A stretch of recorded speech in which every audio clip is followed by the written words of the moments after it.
Welcome to class study. आज हम लोग पढ़ने जा रहे हैं द फ्रेंच रेवोल्यूशन का पार्ट सेकेंड। ये पार्ट है सोसाइटी ऑफ स्टेट्स के बारे में। We will basically discuss about the 3 state on that time. First state था क्लर्जी का। सबसे पहले जानते हैं कि क्लर्जी क्या थे। क्लर्जी बेसिकली एक क्रिश्चियन प्रीस्ट थे। इन लोग को सबसे फर्स्ट रैंक इसलिए दी गई थी क्योंकि ये लोग गॉड से कनेक्ट होने का एक वे बताते थे। ये लोग बेसिकली चर्च में काम करते थे। ये थी इनकी खास वजह कि इनको फर्स्ट स्टेट दिया गया। ये वो बात हो गई क्लर्जी की। अब हम लोग बात करेंगे नोबेलिटी की। नोबेलिटी बेसिकली वो पीपल जो कि राजा के काम से संबंधित होते हैं या फिर खुद राजा। राजा और राजा के काम से संबंधित कोई भी लोग नोबेलिटी में आते थे, जैसे किंग, मिनिस्टर etc। अब हम लोग बात करेंगे थर्ड स्टेट की। इस स्टेट में नॉर्मल पीपल रहते थे, जैसे मर्चेंट, लॉयर्स, किसान, पीजेंट्स, आर्टिसंस, शू मेकर्स etc। थर्ड स्टेट वालों की ज़्यादा प्रॉब्लम थी क्योंकि सिर्फ इन्हीं को टैक्स देना पड़ता था, बाकी कोई टैक्स नहीं देता था।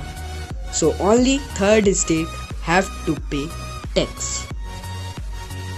90% of French population was peasants, यानी कि फ्रेंच के 90% पीपल किसान थे, जिनमें से गिने चुने लोगों के पास ही जमीन थी, बाकी सारे लैंडलेस पीजेंट्स थे। सारी जमीन यानी 60% जमीन चर्च और नोबल लोगों के पास थी, यानी कि राजा या फिर चर्च के पास थी।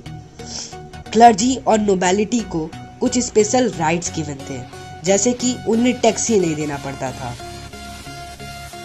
यानी टैक्स केवल थर्ड स्टेट वाले पीपल ही देते थे। क्लर्जी और नोबेलिटी के पास और भी प्रिविलेजेस थे, जैसे कि वो थर्ड स्टेट वाले लोगों से काम करवा सकते थे। और किसान एक थितस नाम का टैक्स चर्च में देता था, जिसमें वो 1/10 ऑफ एग्रीकल्चरल प्रोड्यूस भी देता था। 1715 में फ्रांस की पॉपुलेशन 23 मिलियन थी। 1789 में ये बढ़कर 28 मिलियन हो गई।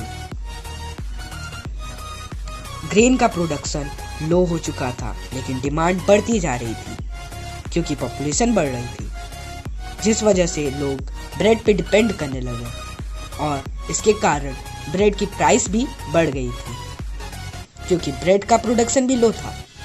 लेकिन तनख्वाह उतनी ही थी, तनख्वाह नहीं बढ़ी, जिसकी वजह से गरीब बहुत ज़्यादा गरीब हो चुके थे और अमीर ज़्यादा ही रिच हो चुके थे। जिसकी वजह से इन दोनों के बीच का गैप बढ़ गया। कभी भी सूखा या फिर बाढ़ आती तो ये लीड करता था सबसिस्टेंस क्राइसिस को।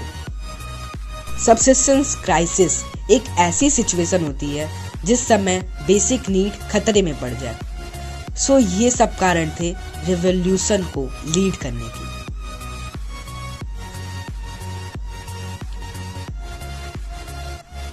थर्ड स्टेट के एजुकेटेड मेंबर ये मानते थे कि जन्म से अधिकार नहीं देना चाहिए, अधिकार कर्म से मिलना चाहिए।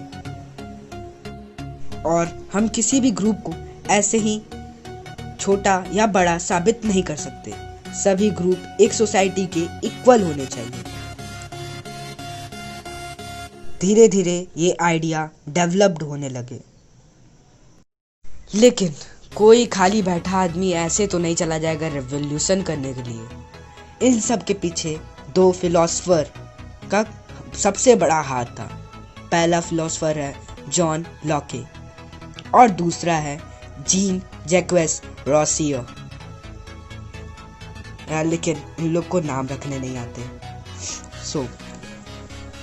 जॉन लॉके ने एक किताब लिखी थी जिसका नाम था 2 ट्रीटीज ऑफ गवर्नमेंट।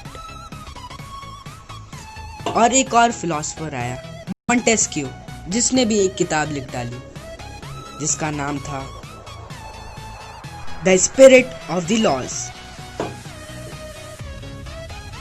जब सभी अपना ज्ञान बांट रहे थे तो जीन जैक्विस रोसियो ने भी एक किताब लिख डाली जिस किताब का नाम था द सोशल कॉन्ट्रैक्ट। सभी फिलोसोफर अपनी बुक से लोगों को जागरूक कर रहे थे। सभी लोग ये बुक खरीदते और उत्साहित होते। अब हम लोग पार्ट 3 में पढ़ेंगे the outbreak of the revolution. Thank you guys and please like this video, subscribe to my channel and share this video to your friends. Thank you.